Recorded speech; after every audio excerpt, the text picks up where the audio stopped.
Hello प्यारे बच्चों, आज हमारा इलेक्ट्रिक चार्ज और फील्ड का 6th लेक्चर है। अभी तक हम जस्ट चार्ज के बारे में पढ़ रहे थे, चार्ज के द्वारा लगाए गए फोर्सेस के बारे में पढ़ चुके हैं।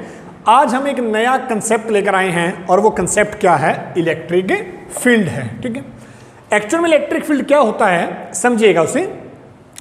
मैंने माना जी मेरे पास एक चार्ज है, ठीक है, और ये चार्ज है प्लस Q। ठीक है, हमारे पास क्या है? एक चार्ज है प्लस Q है। ठीक है, जरूरी नहीं है कि हम प्लस ही लेंगे, माइनस भी लिया जा सकता है। तो हमारे पास एक चार्ज है प्लस Q। इस चार्ज के आसपास एक रीजन होगा, एक फील्ड होगा या एक स्पेस होगा, जिस स्पेस में अगर मैं कोई दूसरा चार्ज लेकर आऊं तो ये चार्ज उस दूसरे के ऊपर क्या लगाए? फोर्स लगाए। एंड दैट रीजन और space is called its electric field. Point समझ में आया? क्या है? मैंने माना जी ये मेरे पास एक चार्ज है, ठीक है, तो इस चार्ज के चारों ओर एक पर्टिकुलर रीजन होगा, एक ऐसा रीजन जिस रीजन में इसके द्वारा फोर्स लगाया जा सकता है। उस रीजन से बाहर इसके द्वारा जो फोर्स लगेगा वो बहुत ही कम होगा या ना के बराबर होगा। तो वो जो रीजन है जिस रीजन में इसके चारों ओर फोर्स लगाया जा सकता है वो क्या कहलाएगा? इस चार्ज का इलेक्ट्रिक फील्ड कहां तक है इस बात का पता हमें कैसे चलेगा? हम जिस पॉइंट पे फील्ड देखना चाहते हैं वहां पर हम एक दूसरा चार्ज लेकर आएंगे और इस दूसरे चार्ज पे पहले वाले के कारण क्या लगेगा? फोर्स लगेगा। और अगर पहले वाले के कारण इस पे फोर्स लगता है इसका मतलब वहां फील्ड है, और अगर इसके ऊपर फोर्स नहीं लगता इसका मतलब वहां कोई इलेक्ट्रिक फील्ड नहीं है। तो सिंपली हम कहें इलेक्ट्रिक फील्ड क्या है? इट इज अ रीजन और space around a charge particle in which its influence और its electric force can be experience by other charge particles. तो that is called electric field. Okay, तो वो क्या कहलाएगा? Electric field कहलाएगा। ठीक है, अब जैसा मैंने बताया कि इलेक्ट्रिक फील्ड में 2 पॉइंट्स हैं। पहला है कि जो चार्ज फोर्स लगा रहा है, दूसरा है जिस चार्ज के ऊपर वो फोर्स लग रहा है। जो चार्ज फोर्स लगाएगा उसे कहा जाता है सोर्स चार्ज, ठीक है, और जिस चार्ज के ऊपर फोर्स लगेगा उसे कहा जाता है टेस्ट चार्ज। ठीक है, उससे पहले एक पॉइंट सुनिएगा। तो हम जब इन दोनों चार्जेस के बारे में बात करें, नंबर 1 सोर्स चार्ज, ये कौन है? विच एक्सर्ट द इलेक्ट्रिक फोर्स, जो इलेक्ट्रोस्टैटिक या इलेक्ट्रिक फोर्स लगा रहा है वो कौन कहलाएगा? सोर्स चार्ज कहलाएगा। ठीक है, और दूसरा कौन है? Test charge. Second is test charge. ये क्या करेगा? विच एक्सपीरियंस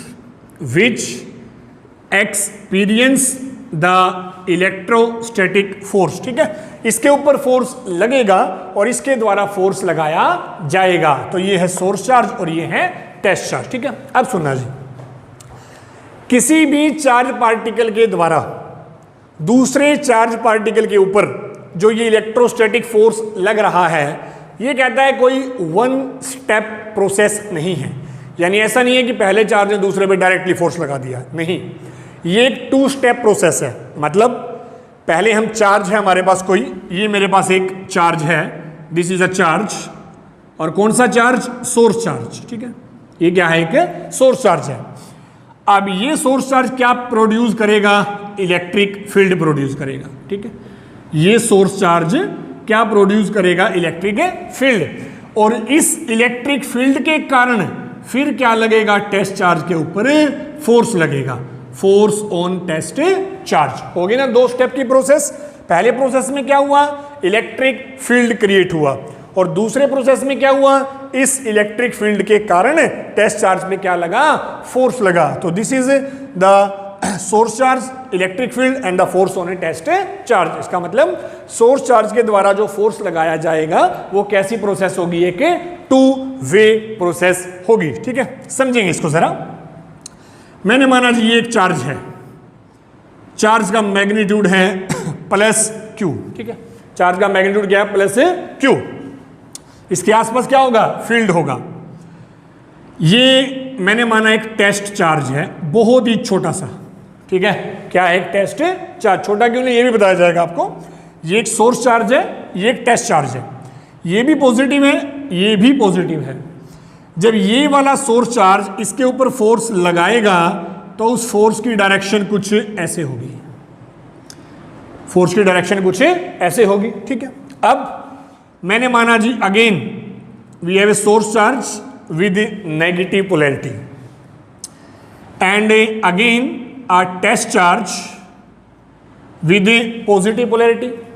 इस बार जो सोर्स चार्ज है वो टेस्ट पे फोर्स तो लगाएगा, लेकिन इस बार सोर्स चार्ज खुद नेगेटिव है तो वो टेस्ट चार्ज को क्या करेगा, अपनी तरफ अट्रैक्ट करेगा जी।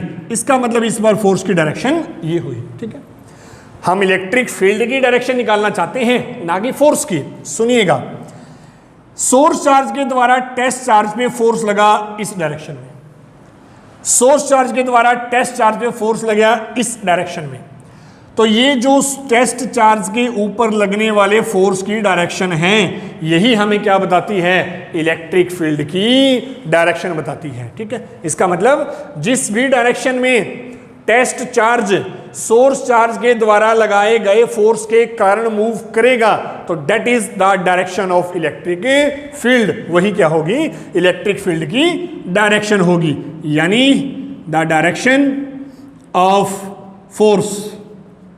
ठीक है, ये भी द डायरेक्शन ऑफ फोर्स। ठीक है, तो this is the direction of electric field. तो जो डायरेक्शन टेस्ट चार्ज पे फोर्स के कारण या जो डायरेक्शन टेस्ट चार्ज पे फोर्स की है वही डायरेक्शन किसी होगी, इलेक्ट्रिक फील्ड की। इसका मतलब पॉजिटिव चार्ज के कारण इलेक्ट्रिक फील्ड आउटवर्ड होगा और नेगेटिव चार्ज के कारण इलेक्ट्रिक फील्ड इनवर्ड होगा। ये हम डिटेल में पढ़ेंगे जब हम इलेक्ट्रिक फील्ड लाइंस के बारे में डिस्कस करेंगे। अभी सिर्फ हम बेसिक सी बातें कर रहे हैं कि इलेक्ट्रिक फील्ड क्या है, सोर्स चार्ज क्या है, टेस्ट चार्ज क्या है, और सोर्स चार्ज के द्वारा जो टेस्ट चार्ज पे फोर्स लग रहा है वो 1 स्टेप नहीं बल्कि 2 स्टेप प्रोसेस है। ओके, नेक्स्ट टॉपिक पे चलते हैं। सुनिएगा, अब हम इलेक्ट्रिक फील्ड को मेजर करने के लिए एक पैरामीटर निकालेंगे जी। अभी तो हमने सिर्फ इतना कहा कि इलेक्ट्रिक फील्ड क्या है, एक रीजन है, स्पेस है। ठीक है, तो इलेक्ट्रिक फील्ड को मेजर करने के लिए एक पैरामीटर निकाला जाएगा और वो पैरामीटर क्या होगा वो सुनिएगा। उस पैरामीटर का मेन मकसद क्या है, किसी भी पर्टिकुलर पॉइंट पे इलेक्ट्रिक फील्ड की स्ट्रेंथ क्या होगी ये बताना, यानी कि इलेक्ट्रिक फील्ड इंटेंसिटी और स्ट्रेंथ। ठीक है, दोनों नामों से हम इसको जान सकते हैं, इलेक्ट्रिक फील्ड इंटेंसिटी और इलेक्ट्रिक फील्ड स्ट्रेंथ। ठीक है, ये हमें क्या बताएगा, किसी पर्टिकुलर पॉइंट पे एक सोर्स चार्ज के द्वारा कितना फोर्स लगाया जा रहा है वो क्या कहलाता है, इलेक्ट्रिक फील्ड इंटेंसिटी। सुनिएगा, कहते हैं जी electric field intensity at a point is defined as the force act per unit test charge. ठीक है, इसका मीनिंग क्या है, the electric field intensity at a point is defined as the force experience या force act per unit test charge. क्या है, कहते हैं किसी भी पॉइंट के ऊपर इलेक्ट्रिक फील्ड इंटेंसिटी क्या होगी, उस पॉइंट पे हम क्या रखेंगे, एक यूनिट पॉजिटिव टेस्ट चार्ज, और उस यूनिट पॉजिटिव टेस्ट चार्ज के ऊपर उस इलेक्ट्रिक फील्ड के कारण जितना भी फोर्स लगेगा वो क्या कहलाएगी, उसकी इलेक्ट्रिक फील्ड इंटेंसिटी कहलाएगी। ठीक है, now electric field intensity is a vector quantity because force is a vector quantity. ठीक है, लेकिन एक कंडीशन है जी, अब ये जो चार्ज Q नोट है ना ये बहुत ही कम होना चाहिए, इतना सा होना चाहिए, बहुत ही छोटा सा होना चाहिए। ठीक है, ऐसा क्यों, अगर टेस्ट चार्ज की वैल्यू स्मॉल नहीं होगी, अगर टेस्ट चार्ज की वैल्यू स्मॉल नहीं होगी तो वो सोर्स चार्ज के ऊपर खुद से क्या लगाने लग जाएगा, एक फोर्स लगाएगा, और जब टेस्ट चार्ज सोर्स चार्ज पे फोर्स लगाएगा ना तो उससे सोर्स चार्ज की पोजीशन में क्या आएगा, चेंज आएगा। जब सोर्स चार्ज की पोजीशन में चेंज आएगा तो उससे सोर्स चार्ज के द्वारा प्रोड्यूस हुए फील्ड में भी चेंज आएगा और हम उसकी इंटेंसिटी को मेजर नहीं कर पाएंगे। पॉइंट समझ में आया, क्या पॉइंट है, कहता है जो टेस्ट चार्ज है ना ये हमेशा कैसा लेना है, बहुत ही छोटा लेना है। ठीक है, वेरी स्मॉल, जो टेस्ट चार्ज है हमारा, ये वर्ड ज़्यादा परफेक्ट है। ठीक है, जो टेस्ट चार्ज है वो हमेशा कैसे लेना, बहुत ही छोटा लेना है, कितना छोटा जी, अप्रोक्सीमेट टेंस टू 0, ठीक है, ताकि क्या हो, इस टेस्ट चार्ज के कारण सोर्स चार्ज के ऊपर कोई फोर्स ना लगे और सोर्स चार्ज की पोजीशन में कोई चेंज ना आए, इसलिए क्यू नॉट टेंस टू 0। तो अब ये इक्वेशन हमारी कंप्लीट क्या बन जाएगी, E is equal to F by में q nought and limit q nought tends to 0। इसका मीनिंग है कि टेस्ट चार्ज है very very small magnitude, so it does not affect the position of the source charge, ठीक है जी। तो this is electric field intensity, ठीक है, ओके। अब हम बात करेंगे इलेक्ट्रिक फील्ड इंटेंसिटी की यूनिट, ठीक है, इलेक्ट्रिक फील्ड इंटेंसिटी की यूनिट की बात करेंगे। सुनिएगा जी, अभी हमने बात की कि इलेक्ट्रिक फील्ड इंटेंसिटी क्या है, फोर्स बाय में चार्ज है, फोर्स बाय में चार्ज, ठीक है। तो फोर्स क्या है, न्यूटन है, चार्ज की यूनिट क्या है, कूलम है, तो इलेक्ट्रिक फील्ड इंटेंसिटी की यूनिट क्या हो गई, न्यूटन पर कूलम। बहुत ही सिंपल सी यूनिट है, बाकी एक यूनिट और बनेगी पोटेंशियल की फॉर्म में, लेकिन वो नेक्स्ट चैप्टर उसमें बनाई जाएगी, ठीक है। तो इलेक्ट्रिक फील्ड इंटेंसिटी की यूनिट क्या होगी, फोर्स की यूनिट न्यूटन, चार्ज की यूनिट कूलम, तो यूनिट क्या होगी, न्यूटन पर कूलम, ठीक है। नेक्स्ट, इलेक्ट्रिक फील्ड इंटेंसिटी का डायमेंशंस, ठीक है, या ये कहें इलेक्ट्रिक फील्ड इंटेंसिटी का डायमेंशनल फॉर्मूला, ठीक है जी। देखिएगा, again the electric field intensity is F by में क्यू नॉट, ठीक है। फोर्स का डायमेंशनल फॉर्मूला तो मैं हर बार कहता हूं कि याद रखा करो, M L T minus two, M यानी mass, L T minus two यानी एक्सेलरेशन, और फोर्स क्या होता है, मास इंटू एक्सेलरेशन, ठीक है। चार्ज क्या था जी, A T, A means ampere, T means time, so M L T minus 3 और ए माइनस 1, ठीक है, एम एल टी माइनस 3 और A minus 1, this is the dimensional formula of electric field intensity. अब कि ये वेक्टर है, scalar है, ये बात तो हम कर चुके हैं कि इलेक्ट्रिक फील्ड इंटेंसिटी कैसी क्वांटिटी है, एक वेक्टर क्वांटिटी है। इसका मतलब इलेक्ट्रिक फील्ड इंटेंसिटी की क्या एक पर्टिकुलर डायरेक्शन है, और वो डायरेक्शन कौन सी है, जो सोर्स चार्ज की मूवमेंट की डायरेक्शन होगी, वही इलेक्ट्रिक फील्ड इंटेंसिटी की भी डायरेक्शन होगी। इसका मतलब इसकी जो डायरेक्शन है वो क्या होगी, इसकी डायरेक्शन वही होगी जी जो किसकी है, मूवमेंट, सोर्स नहीं sorry, test, movement of test charge, ठीक है, movement of test charge due to source charge, due to source charge, ठीक है जी। तो ये क्या होगा, हमारा इलेक्ट्रिक फील्ड इंटेंसिटी की डायरेक्शन होगी, ठीक है। तो ये हमारा फर्स्ट टॉपिक है आज का, इलेक्ट्रिक फील्ड इंटेंसिटी। नेक्स्ट आगे चलते हैं हम, ओके। तो नेक्स्ट जो हमारा टॉपिक है, अब हम इलेक्ट्रिक फील्ड इंटेंसिटी के लिए एक मैथमेटिकल फॉर्मूला निकालेंगे जी, किसका, एक पॉइंट चार्ज का, यानी कि electric field intensity, electric field intensity due to a point charge, ठीक है, electric field intensity due to a point charge, यानी अब हम इलेक्ट्रिक फील्ड इंटेंसिटी का फॉर्मूला निकालने जा रहे हैं, ठीक है। करेंगे क्या हम एक्चुअल में, हम पहले सोर्स चार्ज के कारण टेस्ट पे लगने वाला फोर्स निकाल देंगे, ठीक है। उसके बाद उस फोर्स को क्या करेंगे, टेस्ट चार्ज से डिवाइड कर देंगे, तो वो हमारी क्या आ जाएगी, इलेक्ट्रिक फील्ड इंटेंसिटी आ जाएगी, ठीक है। तो इस केस में हमारे पास दो केसेस हैं जिस टॉपिक में। नंबर 1, पहला जो केस है, जब सोर्स चार्ज कहाँ हो, ओरिजिन पे हो, सोर्स चार्ज कहाँ हो, ओरिजिन पे हो, तो पहले हम ये केस डिस्कस करते हैं, ठीक है। जब सोर्स चार्ज कहाँ पे है, ओरिजिन पे है। देखिएगा डायग्राम, हमारे पास ये कोऑर्डिनेट सिस्टम है, ठीक है, एक्स वाई जेड, ये इस कोऑर्डिनेट सिस्टम का ओरिजिन है, और इस ओरिजिन के ऊपर रखा हुआ है सोर्स चार्ज प्लस क्यू, ठीक है। इस ओरिजिन के ऊपर क्या रखा हुआ है, source charge plus Q.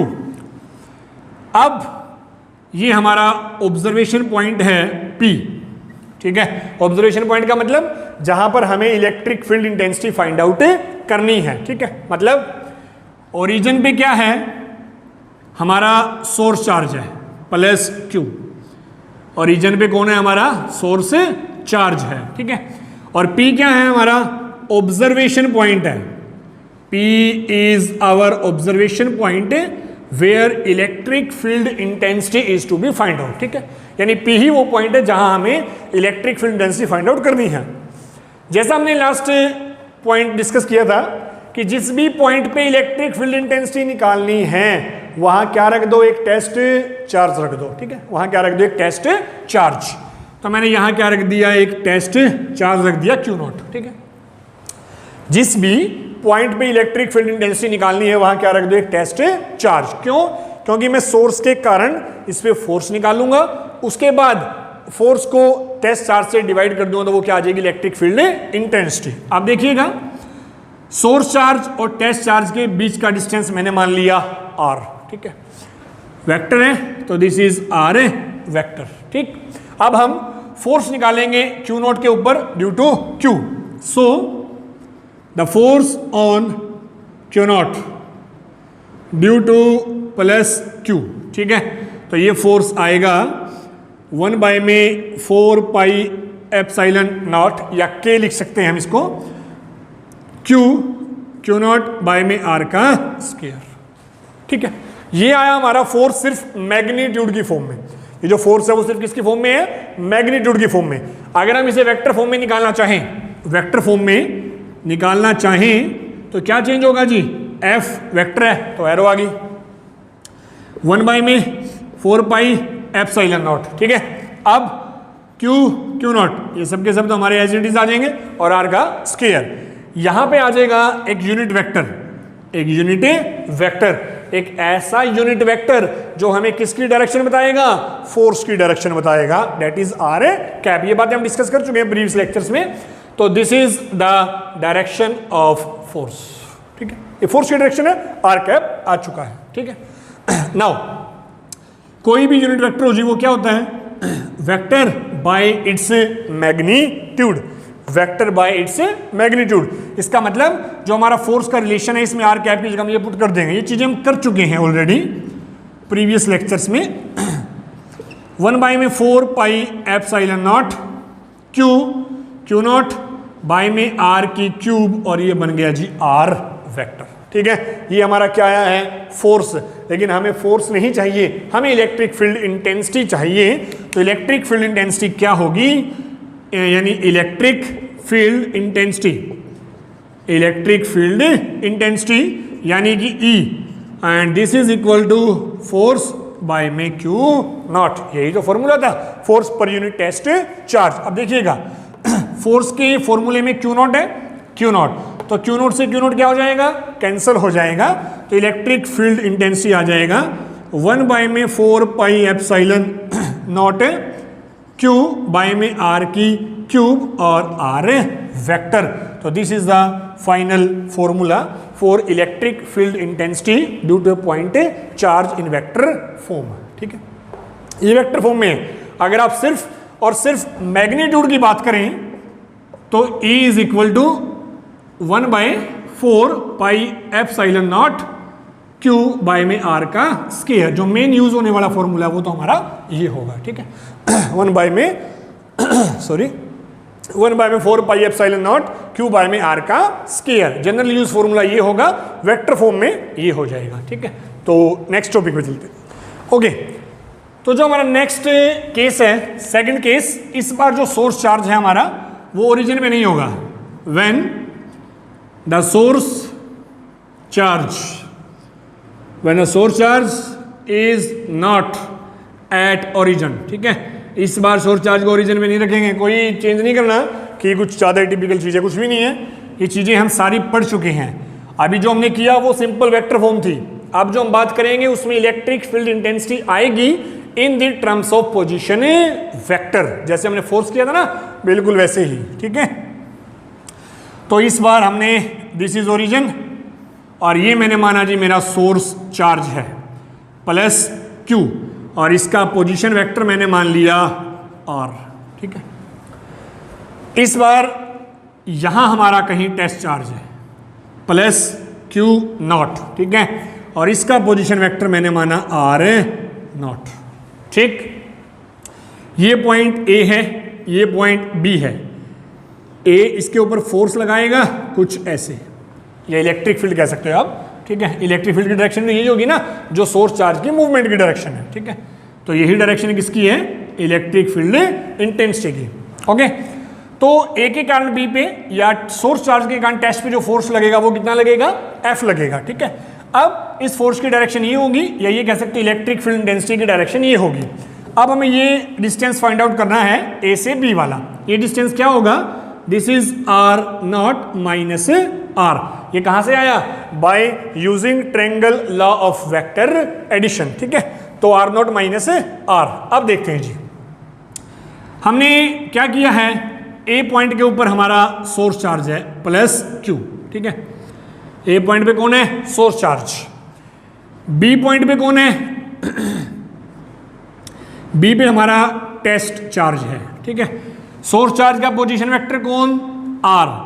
Test charge का पोजीशन वेक्टर कौन है, आर नॉट, क्योंकि इस बार हम इलेक्ट्रिक फील्ड इंटेंसिटी आर और आर नॉट की फॉर्म में ही निकालने जा रहे हैं। अभी हमने बात की फोर्स यानी एफ, जैसा हम लास्ट रिलेशन में फाइंड आउट किया है 1/4 pi epsilon naught q naught by में आर का मैग्नीट्यूड, या आप इसे ऐसे लिख सकते हैं, ठीक है। और आर, इस बार आर नहीं है डिस्टेंस, आर ए बी है, ठीक है, आर ए बी है वेक्टर, ठीक है ना, क्योंकि इस बार सोर्स और टेस्ट के बीच का डिस्टेंस आर ए बी यानी दिस है, ये वाला डिस्टेंस है, ठीक है। अब इलेक्ट्रिक फील्ड इंटेंसिटी क्या आएगी, ई। तो E is equal to 1/4 pi epsilon naught, वही क्यू नॉट से क्यू नॉट कैंसिल हो जाएगा, क्यू बाई में, और ये आर ए बी क्या आया, आर नॉट माइनस आर, और सारे का क्यूब है जी, और R not minus R. Point समझ में आया नहीं आया, बहुत ही जानी पहचानी चीज़ें हैं ये सब चीज़ें एक्चुअल में रिपीट हो रही हैं, तो ऐसा कुछ नहीं है कि आपको बातें समझ ना आए, बहुत ही सिंपल है। आपने अगर प्रीवियस लेक्चर नहीं देखे तो वो जरूर देख लें जाके एक बार, ठीक है। तो this is are not minus r, और ये आ गया हमारा electric field intensity in the terms of position vector. Clear है जी सबको। अब हम क्या करेंगे, इलेक्ट्रिक फील्ड इंटेंसिटी, ठीक है। अब हम इलेक्ट्रिक फील्ड इंटेंसिटी और डिस्टेंस के बीच में ग्राफ प्लॉट करेंगे जी। कैसे, जैसा हमने बात की कि normal electric field intensity magnitude की फॉर्म में आया क्यू बाई में 4 पाई एप्सिलॉन नॉट आर का स्क्वायर, ठीक है, is equal to q by में 4 पाई एप्सिलॉन नॉट आर का स्क्वायर। तो हम दो ग्राफ प्लॉट करते हैं। ग्राफ नंबर जो 1 है, इस एक्सिस पे मैंने लिया 1/r का स्क्वायर, ठीक है, और इस एक्सिस पे मैंने लिया e, ठीक है। उस एक्सिस पे 1/r स्क्वायर और इस एक्सिस पे e। जैसा कि हमें साफ साफ दिखाई दे रहा है, ये क्वांटिटीज क्या है, कांस्टेंट होगी, तो e क्या होगा, 1/r स्क्वायर के डायरेक्टली प्रोपोर्शनल होगा। इसका मतलब e और 1/r स्क्वायर के बीच का ग्राफ कैसा आएगा, एक स्ट्रेट लाइन आएगा, ठीक है। दूसरा ग्राफ, इस बार इस एक्सिस पे हमने e लिया और इस एक्सिस पे क्या लिया, r का स्क्वायर, ठीक है। यहां से क्या बनेगा जी, देखिएगा, E is inversely proportional to 1/r square. E is inversely proportional to 1/r square, मतलब जैसे जैसे सोर्स चार्ज से दूरी बढ़ती जाएगी इलेक्ट्रिक फील्ड इंटेंसिटी क्या होता जाएगा, कम होता जाएगा। वैसे तो इलेक्ट्रिक फील्ड इंटेंसिटी या इलेक्ट्रिक फील्ड जो है वो इन्फिनिटी तक है, लेकिन वहां जाके उसकी वैल्यू काफी कम हो जाती है, इसलिए हम एक पर्टिकुलर रीजन में ही इलेक्ट्रिक फील्ड इंटेंसिटी मानेंगे, ठीक है। तो यानी कुछ ऐसा, ठीक है ना। शुरुआत में इलेक्ट्रिक फील्ड क्या है, मैक्सिमम है। जैसे जैसे आर बढ़ता जा रहा है, आर स्क्वायर बढ़ता जा रहा है, इलेक्ट्रिक फील्ड इंटेंसिटी जो है वो कम होती जाएगी। तो this is the graph between E and R square and E and 1/r square, ठीक है। नेक्स्ट चलते हैं, नेक्स्ट टॉपिक है जी electric field intensity due to a number of charges. कुछ याद आया, electric field intensity due to a number of charges, यानी सुपर पोजिशन प्रिंसिपल, ठीक है। सुपर पोजिशन प्रिंसिपल है जी, ये तो हो चुका ना, electric due to point charge. तो नेक्स्ट है electric field intensity, electric field intensity due to a number of charges, यानी अगर हमारे पास एक से ज्यादा चार्जेस हों तो उसका इलेक्ट्रिक फील्ड इंटेंसिटी कैसे फाइंड आउट करेंगे, ठीक है। मतलब सुपर पोजिशन प्रिंसिपल है जी, इनडायरेक्टली कह रहा है, ये है क्या, सुपर पोजिशन प्रिंसिपल है, सुपरपोजिशन प्रिंसिपल है। देखिएगा, again we have a rectangular coordinate system, ठीक है। मैंने माना जी ये इसका ओरिजिन है और यहाँ कहीं हमारा टेस्ट चार्ज है Q0 plus Q0 with position vector R0, ठीक है। इस सिस्टम में कुछ और चार्जेस हैं, जैसे Q1 है जिसका पोजीशन वेक्टर R1 है, Q2 है जिसका पोजीशन वेक्टर R2 है, आ रहा है कुछ याद, Q3 है जिसका पोजीशन वेक्टर R3 है, and so on up to Qn जिसका पोजीशन वेक्टर R है। एंड बिल्कुल सेम फोर्स वाला सिस्टम है जी।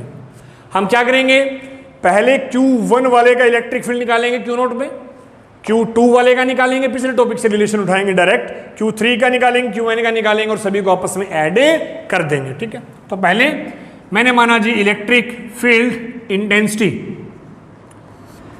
Electric field intensity at Q0 due to Q1, ठीक है। क्या आएगा, that is E1 is equal to 1/4 pi epsilon naught, ठीक है। किसके कारण है, Q1 के कारण है। किसके ऊपर है, Q0 के ऊपर है, तो R0 माइनस R1। ये रिलेशन को एक बार पिछले टॉपिक से देख लेना डायरेक्ट, जिसको नहीं पता डायरेक्ट लिखा हमने, ठीक है। तो this is R0 minus R1।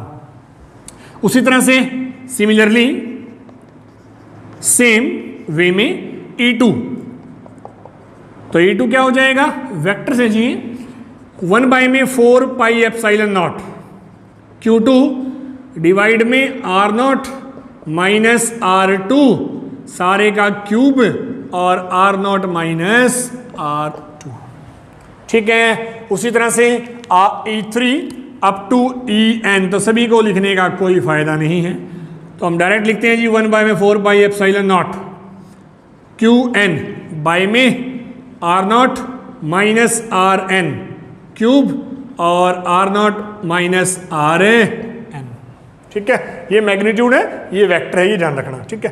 तो हमारे पास तीनों सभी इलेक्ट्रिक फील्ड इंटेंसिटी आ चुकी हैं। सुपरपोजिशन प्रिंसिपल क्या कहता है, किसी एक पर्टिकुलर पॉइंट पे काफी सारे चार्जेस के कारण जो इलेक्ट्रिक फील्ड इंटेंसिटी है वो क्या होगी, उन सभी चार्जेस की इंडिविजुअल इलेक्ट्रिक फील्ड इंटेंसिटी का सम।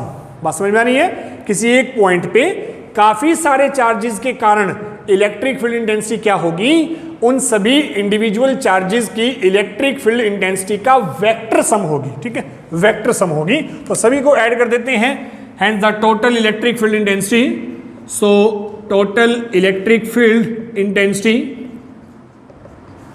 E vector form is E1 plus E2, ये वेक्टर सम है जी, ध्यान रखना, plus E3 and up to En, ठीक है। सभी को ऐड कर देंगे तो बिल्कुल वैसा ही रिलेशन बन जाएगा।